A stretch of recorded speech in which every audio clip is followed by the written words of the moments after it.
Now the week, time to put out another video. I sat around, I had this one sitting on the shelf, and I didn't know what it is. I just called it a center cab switcher. Then I realized, well, a lot of people probably might not know what they've got. I want to show you how I go about figuring out what this thing is, who made it, what the model is, because, you know, if you don't know what they are, it's no fun. eBay is probably one of the best search engines to try to figure out what these things are. Now, there's no markings on the bottom of it, and I just can't tell. But I do know it's a Santa Fe, and I do know it's a 231, and that's about all I know. So we're gonna just type in Santa Fe 231, and then things start popping up. So when you scroll through here, of course, this is different than when I did it 4 days ago to figure out what this was. But I see one box right here that says it's a lifelike. And I'm like, oh, okay, lifelike. Alco C415. So now I know that one. I know the lifelike part number from right here. And boy, that sure looks like it. Unbelievable. But there's a catch. There's these other ones in here. This one here says it's a 1969 ATT. Here's another one. ATT. What is that? 1969 ATT, 1969 Yugoslavia. Well, then that tells me that it's Mahano. So now I don't know if it's the difference between lifelike or if it's a Mahano, and what's this ATT thing? So you gotta figure out, do a little searching. So I was able to find a picture of this truck. It was a lifelike, and then a guy was nice enough to take a picture of the bottom. I tell you, every time you list something, throw a picture of the bottom in. Because this is how you can tell who made it, just the way you can see the mechanics on the dang thing. And this lifelike picture doesn't look anything like the bottom of my trucks. And I rooted around in there enough, and I kept finding out that it was definitely the ATT version. So it means it was made in former Yugoslavia. They were around 1967 to 1970 is when these were made. Showing you how I ID this stuff. Let's get into working on this ATT imported Mahano-made Alco C415 switcher. So let's take a little look at this thing right here. We've got pickups back here, drives up here, and it looks like it would have 4 traction tires, and well, now it's got half. I just touched that. I looked at that one a little too hard and it fell right off of there. It ain't gonna run down the track. I wonder if the motor works. Maybe we'll throw it up there and just see. They got one horn right there, and it looks like there used to be a horn right here, but it broke off. Glass in the cab. Interesting. Broken horn hook up here. One functional one back over here. Let's just see what it does on the track. Here's our left of our... Okay. Throw some juice to it here. 10 volts, nothing. It ain't even trying.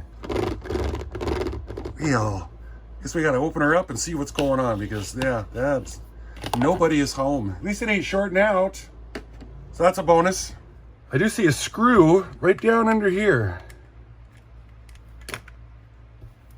Is that gonna get our body off?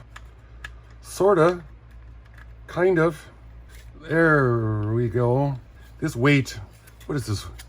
A little weight right there. Well, how does the headlight work if it's got a giant weight jammed up in it? Unbelievable. This could use a washing. It's got some scub on it. Interesting. Standing straight up and down, Lionel's got ones that look like that. Yeah. Another weight right here jammed in. All pickups taking place on this front truck. Yeah, it's got a lot of weight in it. I want to put a little juice to it, directly to it, to see if it's pickups or if we got a burned out motor. Come on. Up. Oh. Very nice. Okay. So we just had dirty pickups, which, you know, makes sense the way these wheels look. Pop these covers out of here. Screw number 1 and 2. That's kind of got some rust on it. How is this doing what it does? Truck side frame. Oh, it's got wipers on it. Yep. Right there, so it wipes on the back of the wheels. Okay. Yeah, those are those are dirty. Wipers are ick. Get into this back truck, same way. Take these 2 screws out. Well, look at that little gear drive setup there. I kind of like it. That comes off, sure. And none of the gears are cracked. This thing is old too. Are these all, oh, what was that? Oh, the coupler fell out. Scared me. Uh-huh. Yep. Got some grease on them. Sure. Got some fuzz up in here. I want this truck out. What do these screws do? Here's a screw right here. Here's a screw right here. If I take these out, what's going to happen? Significant amount of fuzz. From the length of that thing, it's just going to take off this top. Can I come in here and what? Oh, jeez. Okay, hold on here. Got that halfway in, halfway out. Surprised it hasn't shot across the room yet. One brush. I still don't know how I did this. Okay, these latch around this post right there. These sit in there. Okay, kind of telling myself. So I ain't never seen anything as crazy as this just ever. That spring just goes through this loop right there with the insulated side. I'm going to say it's going to go up this way. They really engineered the heck out of that one, I'm telling you. Top of the motor. Oh, you can really get in there and clean this. Is this thing going to come out? No, because it's just the way it is. Round magnets right there. Is this a thrust washer? Oh, it sure is. It's nice to see.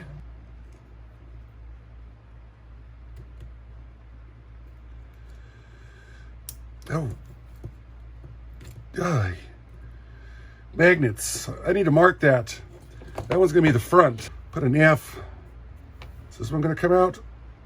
Oh, it is. Okay. We don't need to mark that one because we know. I'm sure that this worm gear here is probably pressed onto the armature shaft.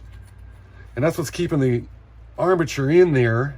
Well, I wanted to remove these trucks, but man, I just can't figure out what you got to do them. The coupler pocket is in the way. It looks like you got to turn them like a 90 degrees. Especially this one here, because you can see this keeper right there. So if this truck was turned 90, then you just drop it out. But the steps and the pocket here is in the way. And I don't really want to pry it because then I might break it. And doing the research I've done on these are kind of rare. It's a 1968 to 1970 version here. So we're gonna clean it up gently with mineral spirits, Q-tips. Oh, okay. I thought this is sort of broken. Dang it. Scrub stuff down. Scrub this with a toothbrush in the sink with some Dawn dish soap. Get it cleaned up. Clean all this stuff. There's just not that much to it. Get in there, clean this motor, clean this armature, clean all the grease out down under here so we can re-grease it and put it back together. Clean these up with the old fiberglass pencil. Come in there, go from the inside out, because if you go both ways, you could potentially hook that and bend it back in. We're going to clean these wheels with the fiberglass pencil so that they're shiny. And then we're also going to do the backside because that's where these pick up at. The light bulb lit up, which was nice when I was powering it. I didn't expect that. Most of my light bulbs are always broken. So I'm going to clean this up and then we'll be back for relubing and reassembly. After making all these videos for all these years, I thought I knew all the train importers or manufacturers that were out there. And here, I'm doing research on this one and come to find out that there's a new guy that I didn't know about, ATT. What is ATT? ATT stands for American Train and Track Company. It was made by this feller named Mike Tagger. He used to be a salesman for Atlas, and then he decided to pull up and go down the road and fire up his own company, American Trains and Track. He wanted to import models, repackage them with his own name on them. He never made anything. He just imported other people's stuff, sold it under his own name. What a guy, huh?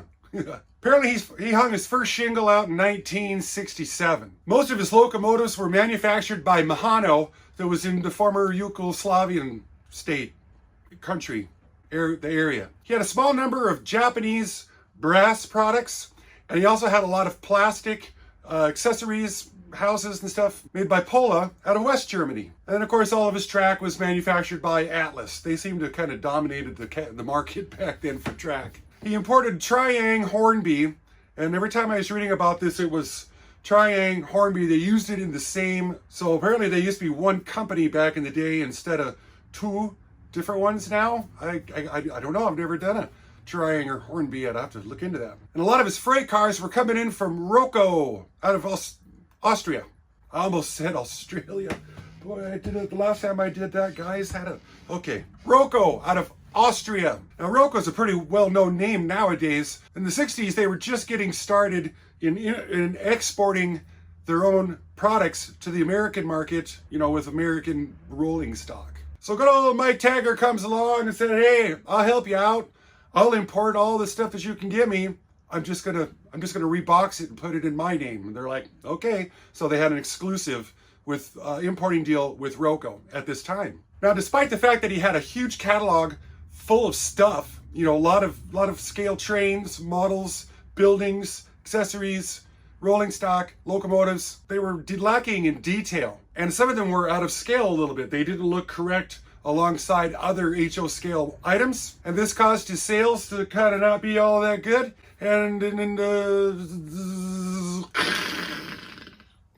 1970, he was filing for bankruptcy. Sold off all of his stuff, but here's a little hitch. He fired up another company and he named it Model Power.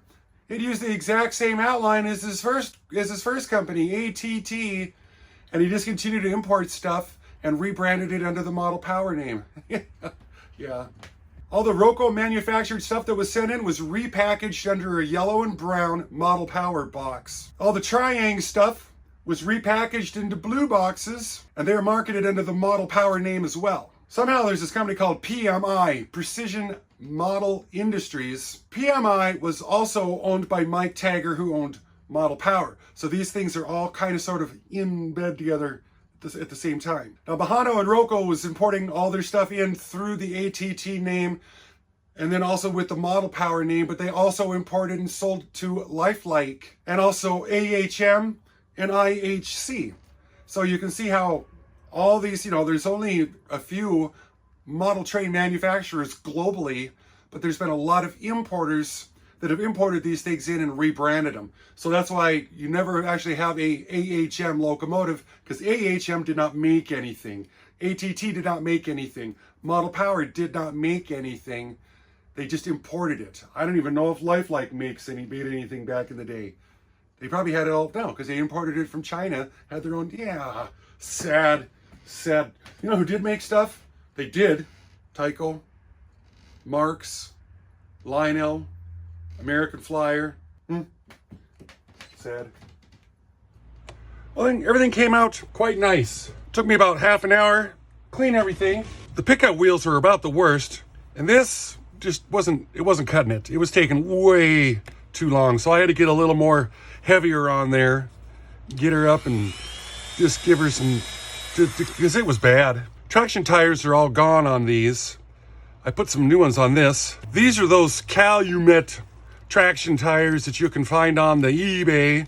People sell them at all kinds of different prices. I found out the easiest way to do this. These 505s are for the diesel wheels, is what they say. I spread it open a lot, and you just kind of ring it around like that. Make sure that it's not rolled. Get it in the groove like it's supposed to be, and then there you go. Traction tires. Bring this thing right back around. Gonna get out our Super Lube multi-purpose synthetic grease so we can start assembling all this again. Get a little bit, I want to, right here where these wheels are going to be at. Here's where gear's going to be at. Another gear. Oops, that's too much. Another gear, an axle. Do the same on the other side. That one, this one, this one, and this one. Then we'll just give it a little lick on these gears right here. See if I can roll this rotor around. See if I can use this cover to hold those in place, because they like to pop out a little, I see. Yep, couldn't be happier. Well, I would be happier if I could figure out a way to oil up this lower bushing down here. I did odorless mineral spirits this armature here, but I didn't take the old pencil thing after it here. The fiberglass pencil that you can get on Amazon. They sell them in 3-packs for like $7. These magnets here, oh, I didn't clean them. Ugh. Feller sent these fancy swabbies down. I've had a couple people send some to me, and just exactly as I thought. Yeah, I didn't want to use them because I become addicted. I'm not used to stuff that's this nice, but they are. I have to figure out where they get sourced at. Quite handy at cleaning things. These cleaned off, dried off. The little groove goes down, and I don't have them all the way in, of course. Put a little lube on the thrust washer. It's up in the top of this thing here. And them magnets they act like they're not seated in all the way. Bit of a hassle. Don't like it. Get these motor screws put back in here.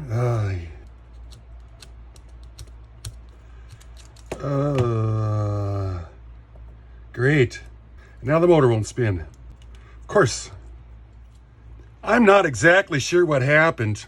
When I put those magnets back in, right down at this area at the bottom here, they had a couple of, they were like swedged some, and they had a little finger lip that stuck out, and I think it was to hold this metal piece right here down. But then this armature kept hanging up on them, and they wouldn't turn. So I had to take everything apart again, and then I got the old zzz, and I ground off them little teeny tiny fingers, just the littlest ones right down here, and now our thing turns again. And it turned before I took it apart, and I don't know if this is timed in there or not. This is like a bushing that's holding the bottom of the armature shaft so it doesn't turn. Maybe a guy shouldn't take those magnets out if you get a hold of one of these. That seemed to be the thing that made it the maddest, is when I pulled them magnets out. Good news is I figured out how to get the truck out. Sure enough, you got to turn it just as far one direction as you possibly can. I had to like bend this coupler over the step, and then it came right out. So here it is. We're going to go back in. Sure. Now to put these brushes back in, I'm really not even sure what I did to take them out. And the more I keep handling this thing, the more these hand railings keep getting buggered up. See, the brushes were in there, and then the spring right on the end here. Let's try getting that other one in there. Brushes there. Okay. Golly. And then these guys. These brushes, when I was working on them, they kind of fell apart, and I didn't really get to see how they worked. So I had to go back into the video and see exactly kind of what they look like. That's why it's always a good idea to take some pictures of what you're doing. So we're going to take this brush right here back out. Get my big fingers out of the way. And then we're going to take this tab faces forward, and it's going to hook in on this post right here. Then the brush is going to come in. It's going to come in here, and it's going to be on the back of that. And then the spring comes up onto the brush. Like that. This little bar that this wire is hooked to is on the outside. Brush. Springs are here in these little grooves. Spring right there. That is how this works. And yep, that dang railing, I back and forth, and every time I look at it, it's something. I have to glue this back on. Shoot. This pickup truck, I never cleaned these wires right here. I got to get these coppers cleaned up. Tiny little bit of grease in here, right here. Okay, yeah. These pickups, I find it easier to take needle nose pliers, capture them roll the wheel in. Come to find out, you got to put these truck covers on, and then you put this piece in. And that makes everything go a lot better. 1 screw, 2 screw. These must have been in, and then this was kind of over the top of the weight. I think it's ready to see if it'll work on the rails. We don't got to put that one in quite yet. That should be enough weight. Just for a test drive right there. That weight ain't sitting in there. Maybe it goes in like this. Okay, there. Let's see what she looks like. See how it runs. This was an interesting looking switcher. When I found out that it was an Alco C415, I just had to find out a little bit more about it. So of course this was made by the American Locomotive Company. Alco is part of their Century series. That's why it's called a C415. It is considered a large switcher locomotive for small road switcher locomotive. Equipped with a raised cab mounted slightly off center with a lower, narrower hood on either side, the longer one contained the diesel engine, a 15 horsepower, 8-cylinder, turbocharged Alco C415F, while the shorter contained the auxiliaries. The arrangement separated the prime mover from the radiator on different ends, causing the need for more wiring and piping and a longer drive shaft compared with competing and prior models. The locomotive was not very popular. 26 were built between 1966 and 1968 for 7 different owners before ending all diesel production in 1969. GM's EMD SW1500s, which were introduced the same year, sold more than 808 units up until 1974. So it kind of made this Century 415 kind of a, they call it the diesel that didn't. It just didn't, it sold poorly, and of course Alco went out of business, and oh, just a crying shame. Hey, since we stopped, we should probably take a little time right now to throw in Classic Model Trains this week's Classic Model of the Week. Do you guys know who this is right here? If you do, throw it in the comments down below. If you don't, wait until the end. I'll tell you who it is. We're getting ready to run this thing on the track. Let's see how it looks. Let's just take a little, that little thing just shot right off. Holy moly.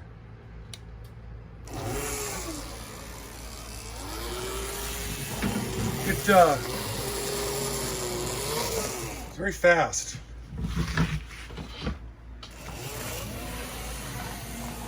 And I see that when you full throttle it, the noise goes away. But when it's just going slow, gotta give a little bump. But when it's going slow, we lose the light bulb and it gets louder. So here we are, 2.5 volts. What is that? Half an amp? Oh, she just quit. And it stalls out too. Golly, I hate when you gotta nudge them all the time. I'm gonna work on those hand railings and see if I can glue them. I mean, they're almost all of them now are just, they're bent over and they're broken, and what can I do? I gotta do something with them for sure. I got something set that I built here. It's something that I've always wanted to do to test these locomotives to see how well they pull. This can go up, and I am going to measure the height. And then I've got a grade calculator on the computer. We've got a car that weighs in at 1 pound. I got all this weight. So the car and the weight that's in it is a pound. This is just a cheap Athearn. You know, it doesn't have metal wheels. Maybe it should. But, you know, just a test platform is what we need. We're going to put some juice to this, and we're going to see how much our little guy, this little guy right here, now that we got the body back on it and the hand railings back on it, it looks really quite nice. But let's pull it.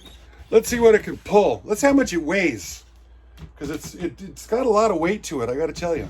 11.2 ounces. This car, 1 pound. She's sitting out there pretty level right now. And of course, this will be an easy enough pull. I've wired my layout controller into it. So this will be, of course, an easy enough pull. Let's mimic, 3% grade. I guess you can kind of see the elevation on it right now. So that's 3% over 5 feet. Oh, walking up it.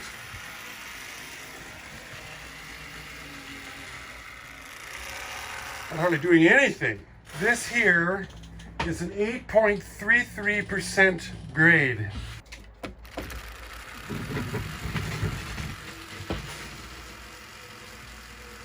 That's, yeah, we're now 7 inches above 0% grade. This is giving us 11.67. And once again, she won't start on her own.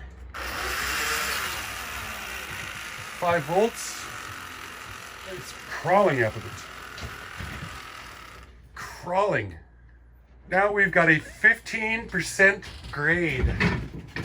Holy moly. Is it going to do it? We get 5 volts.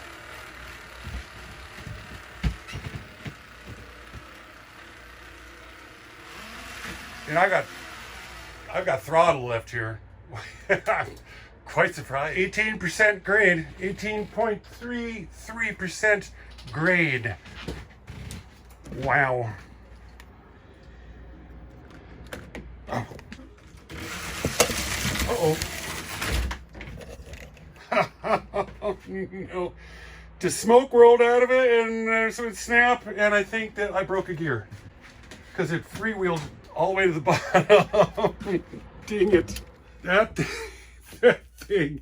I'm holding this in one hand, and I'm trying to hold the camera in the other hand, and trying to give that thing just a little push. It needed just, the motor just stalls all the time, you know, and you give it a, it derailed. I put it back on without taking the power off, and then the dang thing took off. There was a smoke coming out of the hood because the motor was stalled out for like a second or 2 or 3, and I had the onion all the way on. The balls were like this to the wall. As soon as it took off, it bounced up and down trying to pull, so the traction tires were working really well, and it just hopped until the locomotive fell off the rails, the traction tires, and then it rolled down the I got to come up with a better idea. But if it could have kept itself on the track, it was grinding, man. It was pulling.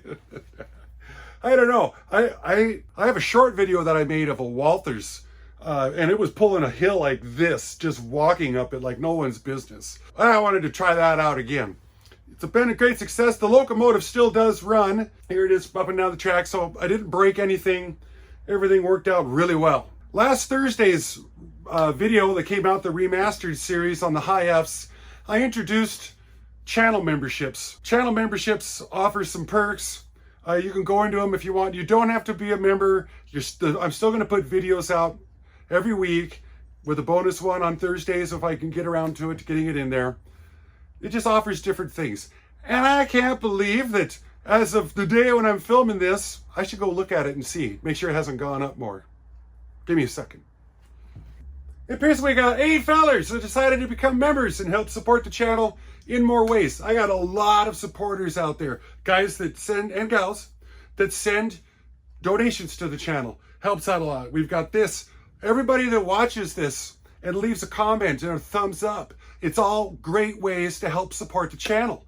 Thank you so much. I think probably at the end of the video, I'm going to make a scroll that crawl the names. I got to do something, yeah, to let the guys know they're out there. And also, when you become a member and if you're reading the comments, you're going to see little check marks right beside, not check marks, but it's the marks to say how long they've been a member besides their names. They look like this right here.